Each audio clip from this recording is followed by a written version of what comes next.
ईमानदार और बेईमान दोस्त। एक गांव में रमेश और सुरेश नाम के दो गहरे दोस्त रहते थे। दोनों बचपन से साथ खेले कूदे थे, लेकिन स्वभाव में जमीन आसमान का फर्क था।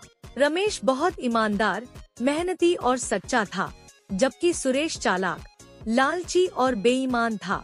दोनों एक साथ शहर गए ताकि काम करके पैसा कमा सके। शहर में दोनों को एक व्यापारी के यहाँ नौकरी मिल गई।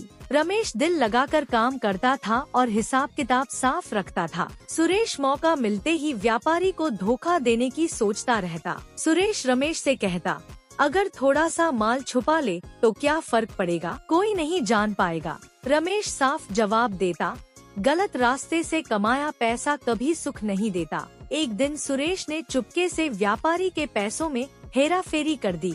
रमेश को जब पता चला, उसने सुरेश को समझाया, अब भी समय है, गलती मान लो। लेकिन सुरेश हंस पड़ा, डरपोक मत बनो, किस्मत बहादुरों का साथ देती है। कुछ ही दिनों बाद व्यापारी को गड़बड़ी का शक हुआ।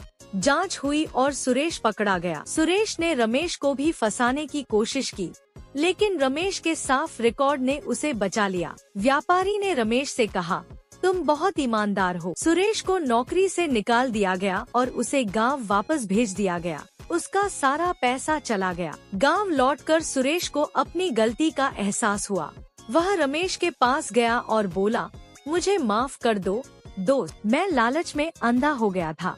रमेश ने कहा, दोस्ती का मतलब साथ गिरना नहीं, बल्कि गलत रास्ते से सही रास्ते पर लाना है। रमेश ने सुरेश को ईमानदारी से काम करना सिखाया। समय के साथ रमेश सफल हुआ और सम्मान पाया। सुरेश भी मेहनत और ईमानदारी से धीरे धीरे आगे बढ़ा।